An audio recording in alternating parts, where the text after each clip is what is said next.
ദൈവത്തിന്റെ അതിപരിശുദ്ധമായ നാമം വാഴ്ത്തപ്പെടട്ടെ. ഇന്നത്തെ നമ്മളുടെ അല്പനേരത്തെ ചിന്തയ്ക്കായി വിശുദ്ധ മത്തായി എഴുതിയ സുവിശേഷം 17 അധ്യായം അതിന്റെ 27 വാക്യം. മത്തായി എഴുതിയ സുവിശേഷം 17 അധ്യായം 27 വാക്യം. എങ്കിലും നാം അവർക്ക് ഇടർച്ച വരാതിരിക്കേണ്ടതിന് നീ കടലിലേക്ക് ചെന്ന് ചൂണ്ടലിട്ട് ആദ്യം കിട്ടുന്ന മീനിനെ എടുക്ക. അതിന്റെ വായി തുറക്കുമ്പോൾ ഒരു ചതുർദ്രഹ്മപണം കാണും. അതെടുത്ത് എനിക്കും നിനക്കും വേണ്ടി കൊടുക്ക എന്ന് പറഞ്ഞു.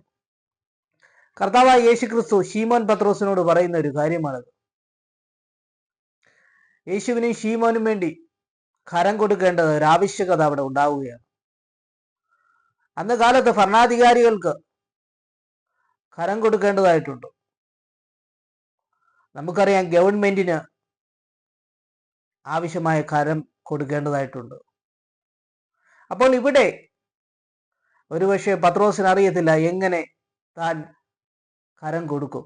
ആവശ്യമായ പണം എവിടെ നിന്ന് ഉണ്ടാക്കുമെന്നറിയാതെ ഭാരപ്പെട്ടിരിക്കുകയായിരിക്കാം. എന്നാൽ നമ്മുടെ കർത്താവായ യേശു ക്രിസ്തു, നമ്മുടെ ദൈവം, കരുതുന്ന ദൈവമാണ്. ആ ദൈവത്തിനറിയാം എത്ര ഭാരപ്പെട്ടാലും കടലിനകത്ത് ഒരു മത്സ്യമുണ്ട്. ആ മത്സ്യത്തെ ചൂണ്ടയിടുമ്പോൾ ആദ്യം കിട്ടുന്ന ആ മത്സ്യത്തിന്റെ വായിൽ ആ ചതുർദ്രഹ്മ പണമുണ്ട്. അപ്പോൾ ദൈവം കരുതുന്നവനാണ്. കർത്താവായ യേശു ക്രിസ്തു ഒരു മത്സ്യത്തിന്റെ വായിൽ നിന്ന് തനിക്ക്, അതുപോലെ തന്നെ ശീമോൻ പത്രോസിന് ആവശ്യമായ ചതുർദ്രഹ്മ പണം എടുക്കുന്നതായിട്ട് നമുക്ക് കാണുവാൻ സാധിക്കും. അപ്പോൾ ഇവിടെ കരുതുന്ന ദൈവത്തെയാണ് കാണുന്നത്. ദൈവം സമുദ്രത്തെ സൃഷ്ടിച്ചു. സമുദ്രത്തിന്റെ ആഴവും പരപ്പും അറിയുന്നവനാണ് ദൈവം. സകല മത്സ്യങ്ങളെ കുറിച്ചും അറിയുന്നവനാണ് ദൈവം. ദൈവത്തിന് കണ്ണിൽ ഒന്നും മറവായിട്ടില്ല. യഹോവയുടെ മഹത്വം സർവഭൂമിയും നിറഞ്ഞിരിക്കുന്നു. അതുകൊണ്ട് ദൈവത്തിനറിയാം പത്രോസിന് ആവശ്യമായ, യേശുക്രിസ്തുവിന് ആവശ്യമായ ആ സമ്പത്ത് അല്ലെങ്കിൽ ആ ധനം എവിടെ നിന്ന് എടുക്കുമെന്ന് കർത്താവായ യേശുക്രിസ്തുവിന് വ്യക്തമായിട്ട് അറിയാം. അതുകൊണ്ട് ആഴിയുടെ ആഴത്തെ അറിയുന്നവനായ ദൈവത്തെയാണ് നമുക്ക് ഇവിടെ കാണുവാൻ സാധിക്കുന്നത്. കരുതുന്ന ദൈവത്തെയാണ് കാണുന്നത്. ഇവിടെ ശീമോൻ പത്രോസ് ഒരു തരത്തിലും ഭാരപ്പെടേണ്ടുന്ന അവസ്ഥയില്ല. തനിക്ക് ആവശ്യമായ പണം ലഭിക്കുന്നത് കർത്താവായ യേശുക്രിസ്തുവിന്റെ ഈ കൽപ്പനയിലൂടെയാണ്. ഇത് നമുക്ക് തരുന്ന ഒരു വലിയ സന്ദേശം എന്ന് പറയുന്നത്, നമ്മുടെ ജീവിതത്തിനകത്ത് ചിലപ്പോൾ മുൻപോട്ട് പോകാൻ കഴിയാത്തവർ വിധത്തിൽ ഉള്ള അവസ്ഥയിൽ ജീവിക്കുന്നവരാകാം. എന്നാൽ നമുക്ക് ആവശ്യമായ ധനം എവിടെ നിന്ന് വരുമെന്ന് ദൈവത്തിനറിയാം. കാരണം കർത്താവായ യേശുക്രിസ്തു കരുതുന്ന ദൈവമാണ്. കരുതുന്ന ദൈവം എവിടെ നിന്ന് നമുക്കാവശ്യമായ ആ സമ്പത്ത് തരണമെന്ന് ദൈവത്തിനറിയാം. കാരണം സകലത്തെയും സൃഷ്ടിച്ച ദൈവമാണ്. മനുഷ്യന്റെ ആവശ്യങ്ങൾ നിറവേറ്റാൻ ദൈവത്തിന് കഴിയും. ഇവിടെ നമുക്ക് മനസ്സിലാക്കുവാൻ സാധിക്കുന്ന ഒന്നിനെ കുറിച്ച് നാം ആകുലപ്പെട്ടത്, കരുതുന്ന ദൈവത്തെയാണ് ഇവിടെ കാണുവാൻ സാധിക്കുന്നത്. ഒരു പക്ഷേ പത്രോസിന് അറിയത്തില്ല എങ്ങനെ താൻ ഈ പണം കൊടുക്കും. പത്രോസ് ഭാരപ്പെടുന്ന അവസ്ഥയാണെങ്കിൽ കർത്താവായ യേശു ക്രിസ്തുവിന്റെ അടുക്കലേക്ക് വരുമ്പോൾ തനിക്ക് ആവശ്യമായ ആ പണം കർത്താവ് കൊടുക്കുന്നതായിട്ട് നമുക്ക് മനസ്സിലാക്കുന്നു ഈ കൽപ്പനയിലൂടെ. ഇന്ന് നമ്മുടെ ജീവിതത്തിനകത്ത് ഏതെങ്കിലും ആവശ്യങ്ങൾക്ക് വേണ്ടി നമ്മൾ ഭാരപ്പെട്ടിരിക്കുന്ന അവസ്ഥയിലാണോ നാം എങ്കിൽ കർത്താവായ യേശു ക്രിസ്തുവിന്റെ അടുക്കിലേക്ക് നാം കടന്നു വരുമ്പോൾ ആ യേശു ക്രിസ്തുവിനോട് പത്രോസ് തനിക്ക് ആവശ്യമായത് ചോദിച്ചതുപോലെ നാം നമ്മുടെ ആവശ്യത്തെ ചോദിക്കുന്നുവെങ്കിൽ ആ ആവശ്യത്തെ എന്തു തന്നെയാകാം.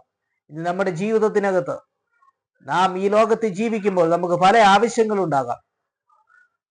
ആഹാരത്തെക്കുറിച്ചും വസ്ത്രത്തെക്കുറിച്ചും ഭവനത്തെക്കുറിച്ചും ജീവിക്കാനുള്ള പല കാര്യങ്ങളെക്കുറിച്ചുള്ള ആവശ്യകത നമുക്കുണ്ടായി എന്ന് വരാം. എന്നാൽ ഈ കർത്താവായ യേശു ക്രിസ്തുവിന്റെ അടുക്കൽ വന്ന് നമ്മുടെ ആവശ്യകത അറിയിക്കുന്നുവെങ്കിൽ ആ പ്രാർത്ഥനയിലൂടെ ആ പിതാവായ ദൈവത്തിലേക്ക് നമ്മൾ നമ്മുടെ ആവശ്യത്തെ അറിയിക്കുന്നു എങ്കിൽ നമുക്ക് ആവശ്യമായ ദൈവം തരും. കരുതുന്ന ദൈവമാണ്. ഒരു മത്സ്യത്തിന്റെ വായിൽ തങ്ങൾക്ക് ആവശ്യമായ പണം കരുതിയിട്ടുണ്ട്. കാരണം ഒന്നിനെക്കുറിച്ച് ആകുലപ്പെടേണ്ടതായിട്ടുള്ള കാര്യമില്ല.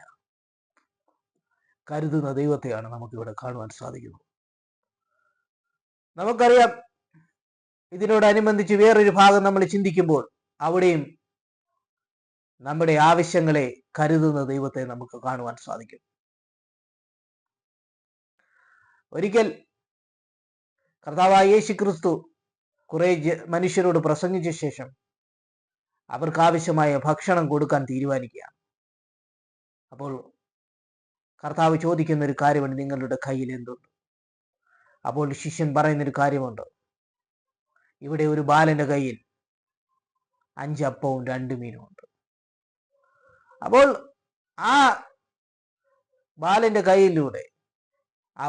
കയ്യിലുള്ളത് കർത്താവായ യേശു ക്രിസ്തുവിന്റെ കയ്യിൽ കൊടുക്കുമ്പോൾ കർത്താവ് അതിനെ വാഴ്ത്തി നുറുക്കി സമൃദ്ധിയായി കൊടുത്തു. ഇവിടെ കാണുന്ന ഒരു കാര്യമുണ്ട്, ഇന്ന് നമ്മുടെ ജീവിതത്തിനകത്ത് നമ്മൾ മുന്നോട്ട് പോകുമ്പോൾ നമുക്ക് മുൻപിലുള്ള ആവശ്യങ്ങൾ വഴിമുട്ടി നിൽക്കുകയാണ്. ഭക്ഷണമില്ലാത്ത അനുഭവത്തിൽ നിൽക്കുന്ന ഒരവസ്ഥയെ പോലെ, അല്ലെങ്കിൽ ഏതെങ്കിലും മേഖലയിൽ നമ്മൾക്ക് വഴിമുട്ടി നിൽക്കുന്ന അവസ്ഥയിലാണോ ആ കർത്താവിന്റെ അടുക്കൽ നമ്മൾ വരുന്നുവെങ്കിൽ നമ്മളെ സമൃദ്ധിയായി അനുഗ്രഹിക്കുന്നവനാണ് ദൈവം. ഇവിടെ ഈ ബാലകനുള്ളത് കർത്താവിന്റെ കൈ കൊടുക്കുമ്പോൾ അതിനെ വാഴ്ത്തി നുറുക്കി സമൃദ്ധിയായിട്ട് മറ്റുള്ളവർക്ക് കൊടുക്കുന്ന അവസ്ഥയാണ് കാണുന്നത്. ഇവിടെ കരുതുന്ന ദൈവത്തെയാണ് നമുക്ക് ഇവിടെ കാണുവാൻ സാധിക്കുന്നത്. എങ്ങനെ ഭക്ഷണം ഉണ്ടാക്കും? ഒരു സാധ്യതയുമില്ല. സാധ്യതയില്ലാത്തടത്ത് സാധ്യതയെ ഉളവാക്കുന്നവനാണ് ദൈവം. അതുകൊണ്ട് ദൈവം അവിടെ ഒരു ബാലകനെ കരുതി. ആ ബാലകനിലൂടെ ദൈവം ജനങ്ങൾക്ക് ആവശ്യമായ സമൃദ്ധി കൊടുക്കുന്നതാണ്. നമ്മുടെ ജീവിതത്തിനകത്ത് നമുക്കൊരവസ്ഥയിൽ മുന്നോട്ട് പോകാൻ പറ്റുന്നില്ലെങ്കിൽ ആ കർത്താവായ യേശു ക്രിസ്തുവിന്റെ അടുക്കിലേക്ക് നമ്മൾ കടന്നു വരുന്നുവെങ്കിൽ ആ ദൈവം നമ്മളെ അനുഗ്രഹിച്ച് സമൃദ്ധിയിലേക്ക് കൊണ്ടുവരും. കരുതുന്ന ദൈവമാണ്. ആ ബാലകനിലൂടെ ദൈവം അവർക്ക് വേണ്ടുന്നത് കരുതിയിരുന്നു. അതുകൊണ്ട് നമ്മുടെ ജീവിതത്തിനകത്ത് ഏത് മേഖലയിലും കർത്താവായ യേശു ക്രിസ്തുവിന്റെ അടുക്കലേക്ക്, ആ പിതാവായ ദൈവത്തിലേക്ക് അടുത്തു വന്ന് നമ്മൾ പ്രാർത്ഥിക്കുന്നുവെങ്കിൽ ദൈവം നമുക്ക് വേണ്ടി കരുതും. മനുഷ്യനെ ദൈവം സൃഷ്ടിച്ചെങ്കിൽ അവന്റെ ആവശ്യകതകളെ നിറവേറ്റി കൊടുക്കുന്നവനാണ് ദൈവം. അതുകൊണ്ട് മത്സ്യത്തിന്റെ വായിൽ നിന്നും ഒരു ചതുർദ്രഹ്മ പണം എടുക്കാൻ കഴിയുമെന്ന് ഗണിക്കുവാൻ കഴിയുന്ന ദൈവത്തിന് സകലതും അറിയുന്നവൻ. അപ്പോൾ ഇവിടെ കാണുന്നത് മറ്റൊരു കാര്യമാണ്, സകലതും അറിയുന്ന ദൈവം. ഒരു ദിവസത്തിൽ എന്ത് സംഭവിക്കും, എപ്പോൾ സൂര്യൻ ഉദിക്കും അസ്തമിക്കും, എങ്ങനെ കാര്യങ്ങൾ മുന്നോട്ട് പോകും, സമുദ്രത്തിന്റെ അടിത്തട്ടിലെക്കുറിച്ചും ആകാശമണ്ഡലത്തെക്കുറിച്ചും ഭൂമിയുടെ സകല മേഖലകളെക്കുറിച്ചും എല്ലാത്തിനെ കുറിച്ചും അറിയുന്നവനാണ് ദൈവം എന്നുള്ളൊരു വലിയ മെസ്സേജാണ് നമുക്കിവിടെ കാണുന്നത്. അപ്പോൾ ഈ മത്സ്യത്തിന്റെ വായ്ക്കകത്ത് ഒരു പണമുണ്ടെന്ന് കർത്താവായ യേശു ക്രിസ്തുവിന് അറിയാം. സകലതും ഗണിക്കുന്നവനായ ദൈവം നമ്മുടെ ജീവിതത്തിനകത്ത് ഇനി എങ്ങനെ മുന്നോട്ട് പോകുമെന്ന് കർത്താവായ യേശു ക്രിസ്തു കൃത്യമായ ഒരു ഗണനമുണ്ട്. അതുകൊണ്ട് നമ്മൾ ആകുലപ്പെടേണ്ട കാര്യമില്ല. ഒരു സാധ്യതയും ഇല്ലായിരിക്കാം. സാധ്യതയില്ലാത്തടത്ത് പ്രവർത്തിക്കുന്നവനാണ് നമ്മുടെ ദൈവം. മരുഭൂമിയിൽ വെള്ളം ഉണ്ടാക്കുക എന്ന് പറയുന്നത് പ്രയാസകരമായ കാര്യമാണ്. നമുക്കറിയാം, ഹാഗാർ അവസാന നാഴികയിലേക്ക് കടക്കുന്ന ഒരവസ്ഥയാണ്. എന്ന് പറഞ്ഞാൽ ഇസ്മായേൽ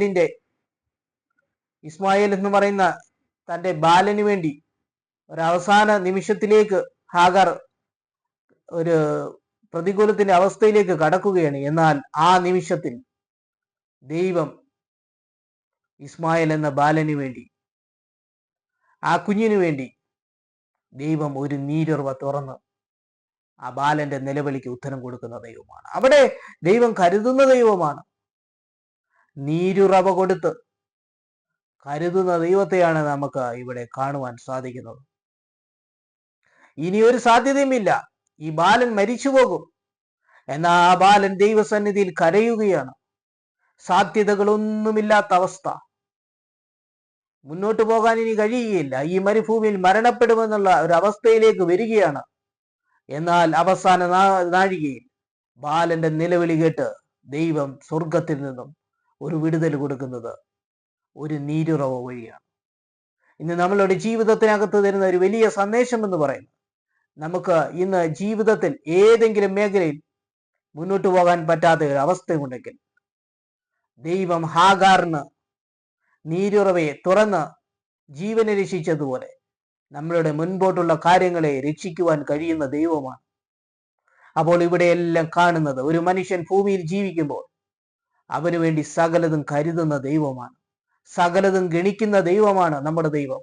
കടലിനടിയിലെ മത്സ്യത്തിന്റെ വായ്ക്കകത്തിരിക്കുന്ന ചതുർദ്രഹ്മ പണത്തെ ഗണിച്ചറിയുന്നവനാണ് കർത്താവായ യേശു ക്രിസ്തു.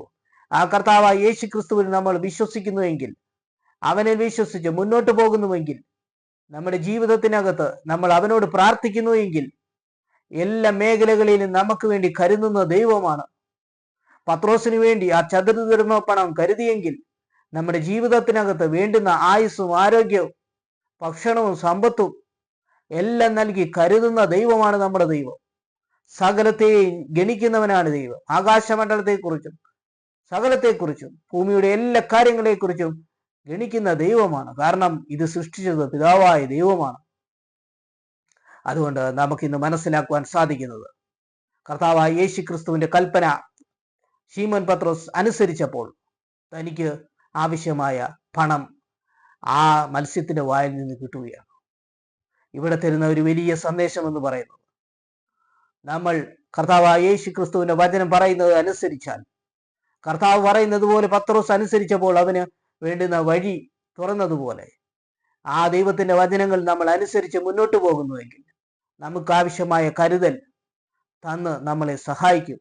അതുകൊണ്ട് ഇന്ന് നമ്മളുടെ ഇതിൽ നിന്നെല്ലാം ലഭിക്കുന്ന ഒരേ ഒരു സന്ദേശം എന്ന് പറയുന്നത്, സകലത്തെയും ഗണിക്കുന്നവനായ ദൈവം, സകലത്തെയും അറിയുന്നവനായ ദൈവം നമുക്ക് വേണ്ടി കരുതും. പത്രോസിന് വേണ്ടി ആ ചതുർദ്രഹ്മ പണം കരുതിയതുപോലെ നമുക്ക് ആവശ്യമായ നന്മ എവിടെ ഉണ്ടെന്ന് കർത്താവിന് കൃത്യമായി അറിയും. അതുകൊണ്ട് കർത്താവിന്റെ അടുക്കിലേക്ക് നമ്മൾ കടന്നു വരുമ്പോൾ ആ ദൈവം തൻ്റെ പുത്രനായ യേശു ക്രിസ്തുവിലൂടെ നമുക്ക് വേണ്ടുന്ന സകല അനുഗ്രഹങ്ങളും നൽകി നമ്മളെ അനുഗ്രഹിച്ച് മുന്നോട്ട് പോകും. അതുകൊണ്ട് കരുതുന്ന ദൈവമാണ് നമ്മുടെ ദൈവം എന്നുള്ള തെളിവാണ് നമുക്ക് ഇവിടെ നിന്നെല്ലാം ലഭിച്ചത്. അതുകൊണ്ട് ഈ വചനങ്ങളാൽ ദൈവം നമ്മളെ അനുഗ്രഹിക്കട്ടെ.